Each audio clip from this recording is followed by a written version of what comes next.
Hello again, it's Hello. us. We're back. Yeah. Today, in this video, we want to talk about teaching. So, although the example is theories of the person that we teach together at the Stellenbosch second year course, I've been thinking about teaching. I haven't taught for 14, 15 years.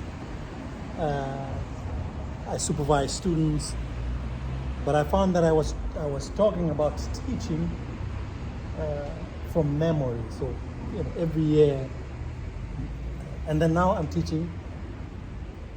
I thought, well, like today, I really enjoy this stuff, this teaching. So, what do you like about teaching? I mean, you've been teaching this course here 11 years. About 11 years. And this course? Now I've been teaching here like 15 years. 15 years. This course probably about 7, 8 years. 7, 8 years. And So what do you like about the teaching the course, but also teaching generally?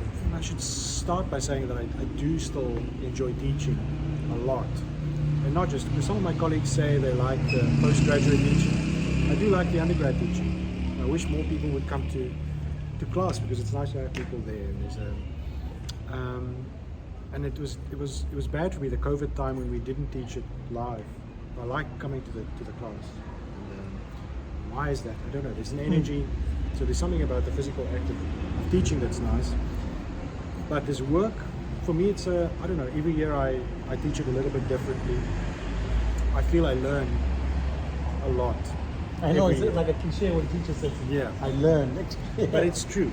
I always like, and it's not just when I prepare a lecture or something. While I'm there, when I'm busy speaking, when I go into a different direction, I'm figuring stuff out. I'm saying things and I think, I never thought of it this way. Or make connections. So there's something about teaching that keeps you intellectually sort of alive to the work. And curious, yeah? And curious. And I don't think you quite get that when you just read stuff. Because you do tend to read, I do tend to read in order to get stuff for a project or something. Teaching still forces me to stay, curious. I do. I mean, I get the energy. So one of the things I've been doing, I did it today in the class, was so students would ask me a question. And sometimes I hadn't anticipated this. So they asked me about Abe Maslow. They say, well, what happens after self-actualization? I thought, whoa, I didn't anticipate that. I guess the answer is Maslow would say, you keep on becoming more and more self-actualized. So it's a process without end. But that was a neat question that this bright student was asking me. So the questions that they ask make me think further about whatever it is. Another question I received on Monday was, so I had asked them about about the question of aggression. Why would people aggress against people that they regard positively, that they love even, and at the end, this young white man comes to me and says, I say white because it's fantastic, because they come, they're taller than me, and then they say, well, I figured it out. I figured it out. You can't hurt somebody that you love. I mean, that's not love. I said, so if somebody says I love them, but still hurt them, are they lying? I see him standing there and thinking, he says, yeah, they're lying. But I've been thinking about this, that it's really productive just to teach. I also like it when students, and maybe students don't know this, but I like it when they challenge us. And the text. Yeah, the text. I don't mean challenge me in the sense of personally. I like that. I like That's that fine too. But intellectually, what's productive? If they challenge the text, if they say, I disagree with Freud, well, this makes no sense. I mean, that's great. So once, 3 years ago, before COVID, I taught this and I taught Frankel, and I went on one of my tirades. He does. I liked it. He teaches Marx and the Marx is nowhere in the textbook. I like that. And then with Frankel, and then a student got really uptight with me and said, "But how dare I?" And it was a great moment because she was saying, "How can you critique this? We've invested in this now. I'm reading this stuff. I know you telling me, don't take this guy seriously. How can you do that?" And it was a nice moment to talk about. What is the status again of the textbook? What is the status of these theorists? And what is knowledge, right? What is knowledge? Yeah. Are we saying that this is because it is a process of canonizing? Right. So I can figure, should we? And canonizing their words. Yeah, like their words. Monumentalizing them. Yeah? Monumentalizing them. You're making them into figures that also produced. You make it seem as if they produced these ready-made theories, whereas in fact they just wrote lots of stuff over a career.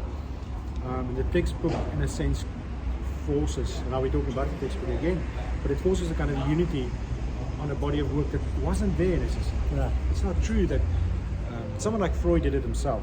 Freud edited Always, all the time, constantly all editing the the time. whole body of Yeah. work. But other theorists, of course, there's contradictions. What the guy wrote when he was 28, as Yeah. opposed to when he was 52. They're different things. Absolutely. Um, But I want us to talk just in the remaining minute or two about. So this course is the first time I have taught collaboratively. So this year we're doing it differently. So the first lecture we were together, and we split. The other lectures you come and I come in, and then the last lecture we're gonna come together. It's been really productive in my head. I think this is cool stuff. I think we want to do it differently next year. So we want to insert. If we're doing it together, I think we should do it together. no, absolutely. Insert the reflections in Yeah. the class. We should do that. Yeah. And we should also get feedback from you guys. But what do you think about collaborative teaching? I mean, I think it's is this- great. I think for me, it's more fun for the lecturer. But I think it's productive, again, because we don't necessarily agree on everything. We agree on enough things for it to be intellectually meaningful, but we're not necessarily... No, I think I would Same. encourage people to do this. I mean, it is just thinking what you would say about something and then teasing when you're not there. Instead teasing, the only remaining Marxist psychologist in the world. You told me that one, and I thought afterwards, 3 hours later, I thought, I should say I'm not the last one, I'm the first one. That's It's the true. dialectic. That's the dialectic. But there's a guy called, what's Graham Hayes? Graham Yeah, Hayes yeah. is this was still Yeah, but it's a writing. cycle, It's a cycle. But it's really, but I wouldn't say I'm Marxist, but I don't like capitalism. I think it's a Yeah, but- vampire. It's a zombie capitalism. Yeah, maybe It's you like wouldn't characterize yourself as Marxist. No, I but wouldn't. there's something about the idea of a kind of historical materialism. Yeah, yeah. Wanting to understand psychology and pursue it again in relation to kind of historical historical, the being discursive here. materialist. Yeah, the being here. Yeah. No, yeah. And how those things mediate these psychological concepts and stuff that we treat as if they exist. But I also outside of wonder, time. whether, but maybe it won't work. If people disagree substantially, could they still work collaboratively? Maybe they can, but I don't know. So I this think there's idea of certain an kinds overlap. I think there's certain kinds of disagreements that make it difficult. Yeah. Like real paradigm clashes. Yeah, and like a feminist psychologist teaching with Jordan Peterson. Oh yeah, like Jordan Peterson. Jordan Peterson, support us if you're watching this. Yeah, this is yeah. Okay, thanks again. Thank you. This has been great. See you next time. Bye bye.